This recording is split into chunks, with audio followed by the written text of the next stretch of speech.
Good morning. কেমন আছো তোমরা? আশা করি নিশ্চয়ই ভালো আছো আর ভালো থাকো, সাবধানে থাকো। তো শুভ সকালে তোমাদেরকে অনেক অনেক ওয়েলকাম। আর আমার সঙ্গে থাকো, দেখতে থাকো সারাদিন জুড়ে। চলো, দেশের পরিস্থিতি ভালো নেই, কারোই মন ভালো নেই। তো চলো এখানে চলে আসছি। সকালে চা খাওয়া হয়ে গেছে আর এখানে কিছু মশলাপাতি ছিল, কৌটোগুলো ধুয়ে পরিষ্কার করেছি। কিছু নতুন আনা হয়েছে, এগুলো আমি আর কি ভরে নিচ্ছি। যেগুলো বাকি মশলা ছিল ওগুলো একটা কাগজে ঢেলে কৌটোগুলো ধুয়ে পরিষ্কার করে নিয়েছি। তারপরে এর মধ্যে একে একে মশলাগুলো ঢেলে গুছিয়ে নেব, গুছিয়ে ভালো করে রেখে দেবো।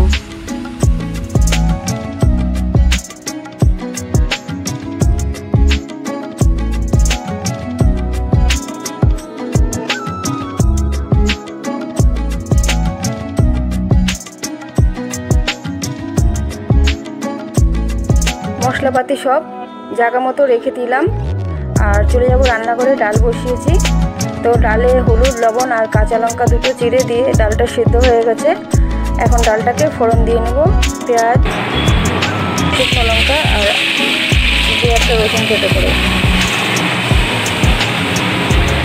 তো ডালে ফোড়ন দিয়ে দিলাম। এখানে সর্ষে ভিন্ডি রান্না করেছিলাম আর খুবই খেতে ভালো লাগে এই সর্ষে ভিন্ডিটা, আমার প্রিয় একদম। আর এখানে সর্ষের মধ্যে টমেটো দিয়েছি, হালকা চিনি মিষ্টি দিয়েছিলাম, লবণ টবণ দিয়ে খুব সুন্দর লাগে খেতে। সর্ষে ভিন্ডি রান্না হয়ে গেছে। আর এখানে আছে ছোট মাছ, পিয়ালি মাছ। সেই পিয়ালি মাছটাকে আলু দিয়ে রান্না করব।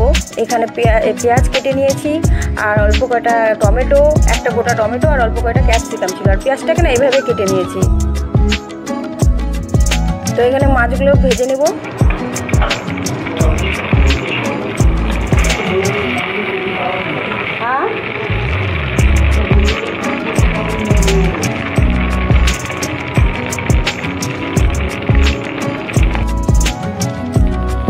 মাছ ভাজা হয়ে গেছে। এখানে জিরা দিলাম ফোড়নে আর আদা গ্রেট করা দিয়ে দিলাম। গ্রেট করা আদা, কাঁচা লঙ্কা দিয়ে গরম তেলের মধ্যে এখন এর মধ্যে দিয়ে দেবো হচ্ছে এই যে পেঁয়াজ কাটা পেঁয়াজটা দিয়ে হালকা ফ্রাই করব, বেশি ফ্রাই করব না পেঁয়াজটা, তাহলে খেতে বেশ ভালো লাগবে। ছোটো মাছের আলু দিয়ে চচ্চড়ি করছি আর কি। আর খুবই সহজেই বাটা ঠাটা ছাড়াই, কোনো মশলা বাটি নিয়ে এর মধ্যে খালি আদা গ্রেট করে দিয়েছি। আর এই যে আলু, অল্প একটু ক্যাপসিকাম আর টমেটো একসাথে দিয়ে দিলাম, দিয়ে নাড়াচাড়া করব। এর মধ্যে দিয়ে দেব হলুদ, লবণ। হালকা ভাজা হলেই, আলুটা হালকা ভাজা হলে এর মধ্যে হলুদ লবণ দিয়ে দেব।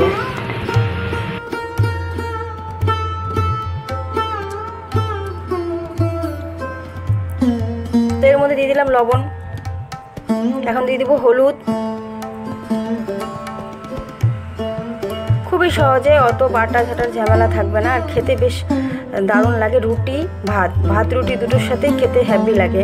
আর যদি বেগুন থাকতো তাহলে আমি 2-3টা রসুনের কোয়া গ্রেট করে দিতাম।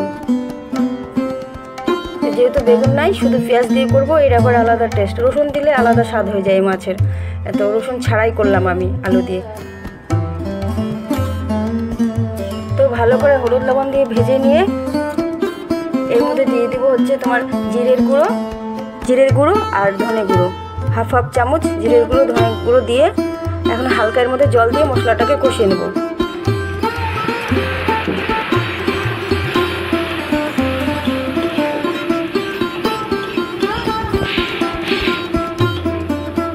মশলাটা আমার কষানো হয়ে গেছে। এখন এর মধ্যে জল দিয়ে আলুটাকে সিদ্ধ হওয়ার জন্য জল দিয়ে দিব পরিমাণ মতো। অল্প জল দিব, হালকা, বেশি জল দিব না, নাহলে ঝোল হয়ে যাবে। যেহেতু চচ্চড়ি করছি একদম মাখো শুকনা থাকবে। জল দিয়ে দিলাম, জল দিয়ে ফুটতে দিব, ঢাকা দিয়ে দিব ফোটার জন্য। ঝোলটা যেই ফুটে উঠবে তারপর এর মধ্যে ভাজা মাছগুলো দেবো আর কি। দেখো এদিকে ভাজা মাছগুলো আমার আছে এখানে।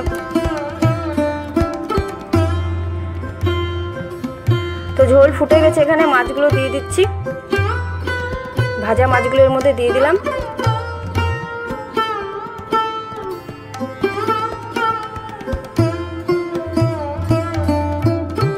তোমাদের কাছে ক্যাপসিকাম না থাকলে ক্যাপসিকামটা নাও দিতে পারো, আমার কাছে ছিল ওই জন্য আমি অল্প একটু কেটে দিয়ে দিলাম।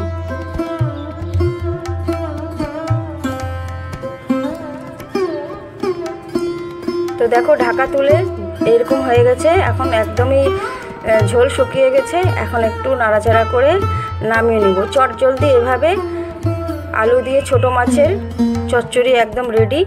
ভাত রুটি দুটোর সাথে খেতে দারুণ লাগবে। তো দিন শেষে একটাই কথা বলবো, নারী হয়ে জন্মানো কি অপরাধ? নারী হয়ে জন্মানো কি অপরাধ? তো দেখো রান্নাটা আমার একদম কমপ্লিট, এরকম হবে ফাইনাল লুকটা। হ্যাঁ, যেটা কথা বলছিলাম যে নারী হয়ে জন্মানো কি আমাদের অপরাধ? কি করে আমাদের মেয়েকে আমরা পড়াশোনা করাবো, কি করে আমরা বাইরে পাঠাবো?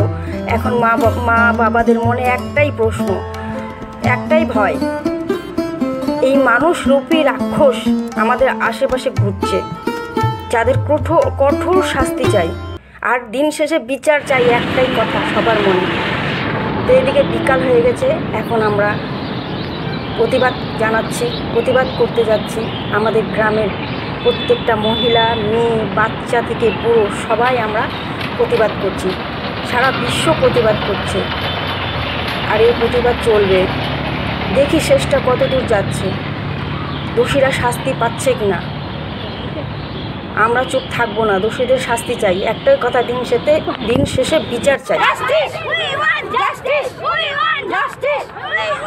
তো আমাদের গ্রামের সবাই আমরা চলে আসছি এখানে, প্রতিবাদ জানাচ্ছি আর ধিক্কার জানাচ্ছি।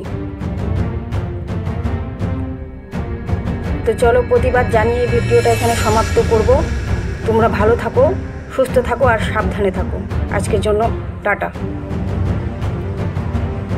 আর আমার ভিডিওটা দেখার জন্য সবাইকে অনেক অনেক ধন্যবাদ। সবাই ভালো থাকবে।